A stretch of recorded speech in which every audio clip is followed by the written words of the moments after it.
Pasuruan merupakan sebuah kota yang cukup besar dan padat. Di balik riuhnya masyarakat, tersimpan sebuah warisan lisan dan gerak yang tak ternilai. Ini adalah kisah tentang pencaksilat Kuntu Mancilan. Pencaksilat bukan hanya sekedar seni bela diri. Ia adalah warisan leluhur yang penuh akan budaya, filosofi, dan identitas masyarakat. Dalam video ini, kita akan menyelami jejak sejarah serta upaya pelestarian pencaksilat Kuntu Mancilan sebagai salah satu kekayaan budaya lokal yang tak ternilai. Untuk memahami Kuntu Mancilan bersama dengan saya, Sabria, dengan NIM 020, kelas 2024A. Kita akan berbincang langsung dengan sesepuh dan keturunan asli perguruan untuk menggali sejarah, filosofi, dan pelestarian Kuntu Mancilan. Teman-teman, hari ini aku sedang wawancara dengan sesepuh pencaksilat Kuntu Mancilan dengan Bapak Magdar. Ya. Saya izin bertanya ya Pak. Ya. Bapak mungkin bisa menjelaskan bagaimana sejarah asal-usul nama dari Kuntu Mancilan, lalu bagaimana perkembangannya zaman dulu hingga sekarang, begitu Pak? Kalau asal-usul dari Puncak Mancilan itu ya memang dari sesepuh-sesepuh kita dulu. Itu nama Yai Mana.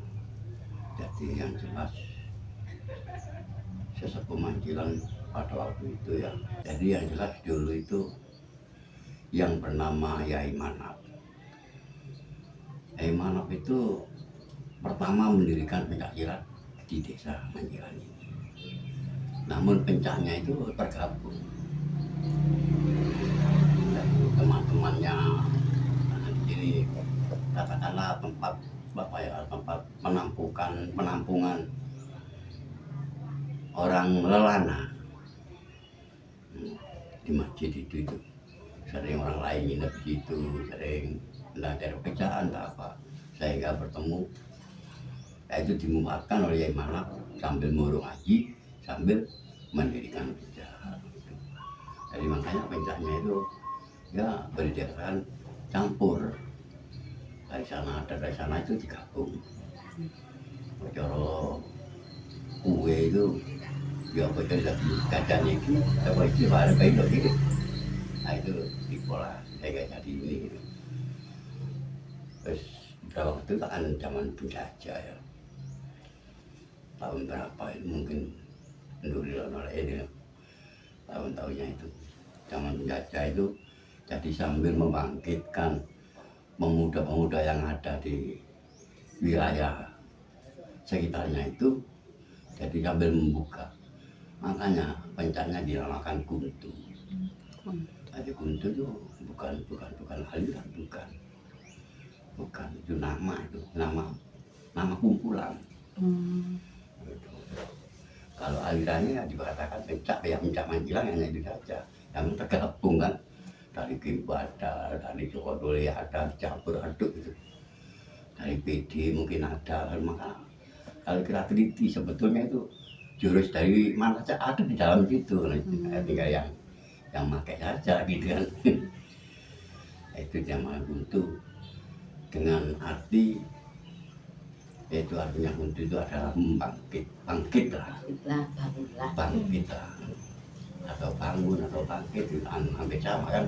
Artinya ya disuruh bangkit bukan dari puncaknya, yang tujuan dari jiwanya orang-orang kampung, orang-orang santri ojo dijajah terus ojo gelem ayo bangkit ya apa caranya gitu. Yang jelas itu dan memang zaman dulu memang gitu. Itu pendekar pertama itu mulai ada apa ya, ada perkumpulan sehingga jalan terus. Akhirnya yang kedua dilimpahkan kepada Yai Darkasi. Yai Darkasi itu keponakan Yai Manap. Yai Darkasi itu anak Yai Husain datang Yai Manap gitu. Itu dilimpahkan.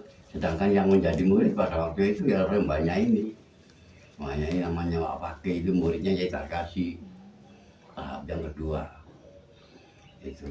Jadi Nuril ini mbaknya itu namanya Yai Abdurrahman.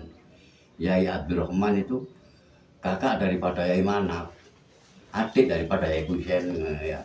Adik-adik itu kalau Yai pondok itu ya semuanya itu kalau kita lihat ya semuanya saudara kan, saudara itu. Akhirnya ya itu sudah wujud organisasi, sudah ada pengurusnya, ada bendaranya. Kalau dulu ada kan itu yang mulai untuk Sampurno jadi dipegang kaki. Setelah itu dilimpahkan kepada Pak Fakih yang banyak ini juga maju itu. Pak Fakih juga maju. Kalau itu dipegang Pak Fakih 65 sudah berdiri Pak Fakih. Jadi di PKI 65 itu saya ikut dijegal Pak Fakih. Saya ke Mbakmu ikut itu sudah pegang Pak Fakih. Sampai beberapa tahun lagi minta puntu itu malah pada waktu itu pada Pak Fakih itu ada minta dua sini. Nah, ada minta Manjilan Wetan, ada minta Manjilan bersaing. Pom kali Di sini Pom namanya ya ponakane. Ponakane. Namanya Pak Malik ini ponaknya Pak Fakih. Gitu. Jadi artinya itu yang diserai kepada Yai Tarkasi itu Pak Fakih suruh meneruskan kumpulan pencak ini, sedangkan ya Pak Malik tidak diserai. Maksudnya yang ngilangi ya gitu kan. Cuma mereka tidak menerima tidak menerima kan mosok sehingga di ketua paman aku nggak senang dhewe ngono lah gitu. Foto-foto iso foto-foto gitu. Akhirnya berdiri dua. Itu PKI juga berdiri dua itu 65 sudah ya rame lah jalan bersaing. Jadi akhirnya berkembang sama berkembangnya kaluragan sama berkaluragannya, jadi bersaing lah. Jadi cara kasar itu cara dodolan laris-larisan pembeli. Itu laris-larisan pembeli tan gitu kan. Nah, cara pencak ya rame-rame yang tangkapan teropan, manten, ada sunatan, ada itu. Itu namanya teropan. Akhirnya ya namanya manusia kan mati sakti model apa ya mati kan. Akhirnya Bapak Malik mati dulu. Menikahnya sini mati dulu. Nggak lama kemudian mbahnya ini mati. Nah, terus di sini tidak punya pimpinan. Nah, sedang mbahnya ini kan banyak anaknya. Seperti ada Pak Holil, ada namanya Pak Khotib, ada siapa itu namanya? Halim ya. Halim Khadijah 4. Artinya punya keturunan kan.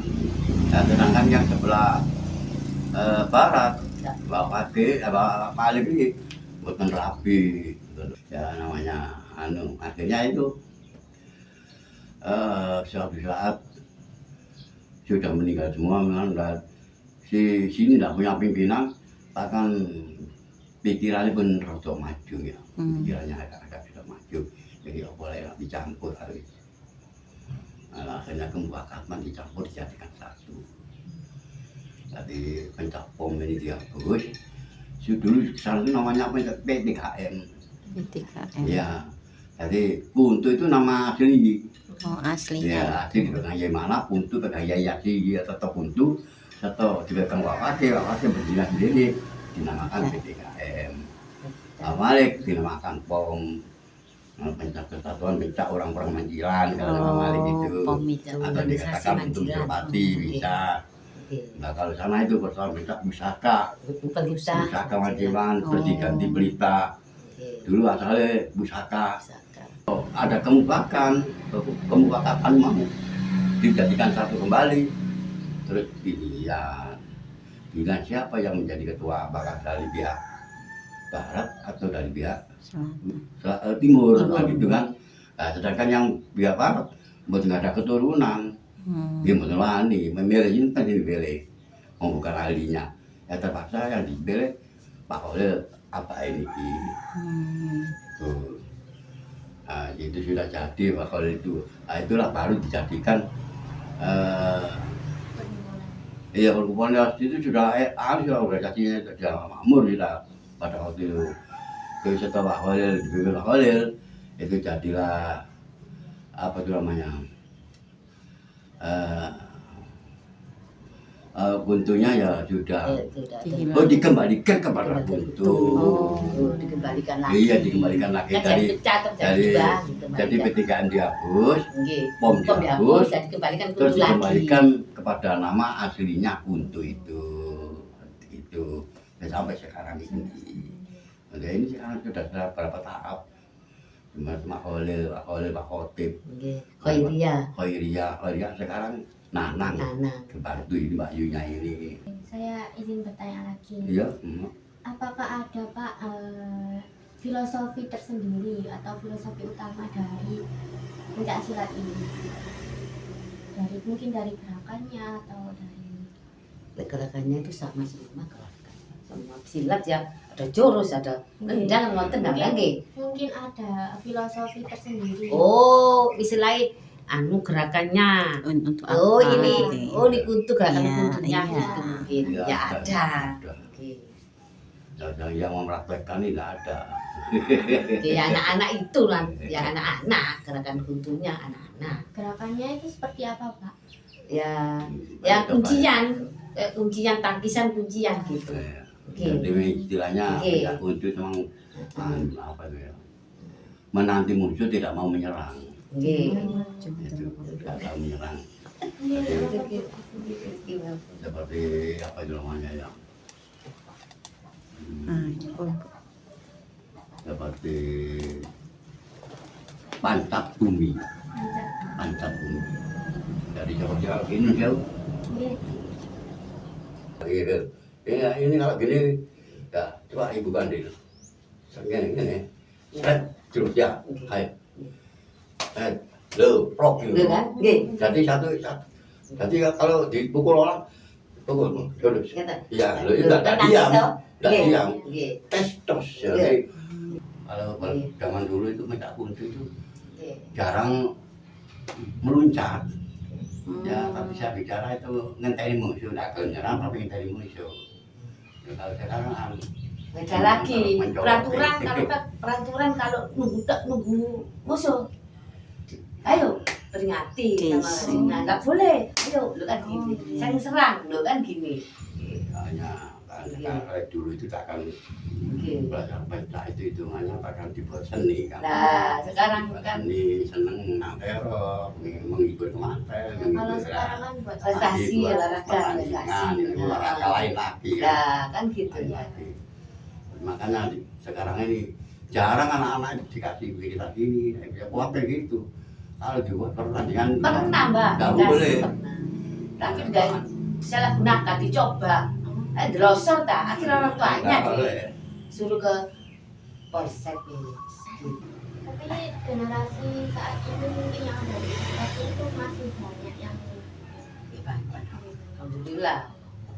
mungkin tantangan terbesar tantangan terbesar untuk menjaga kelestarian dari pencak silat ini itu bagaimana tantangannya? Dan solusinya.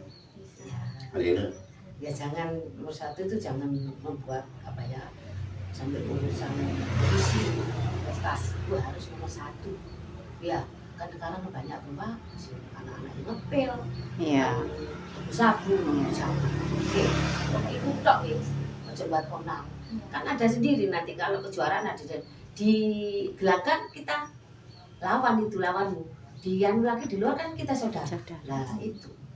lagi di sini ini ya mungkin Nuril yang tahu ada apa nama ada ikrar untuk masuk perguruan itu berjanji ada Pancasila itu ada undang-undangnya nih jadi pesilat itu ada janji bersilat itu harus dipatuhi itu kalau itu tidak dipatuhi ya dikeluarkan ya daripada nanti membuat onar. Guntu Mancilan bukan hanya tentang gerak dan pertahanan diri. Ia adalah nafas budaya yang diturunkan dari generasi ke generasi. Dengan turut melestarikannya, berarti kita menjaga jati diri bangsa.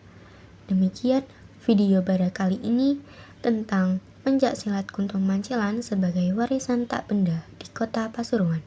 Semoga kita semua dapat turut menjaga dan mengenal lebih dalam warisan budaya kita sendiri.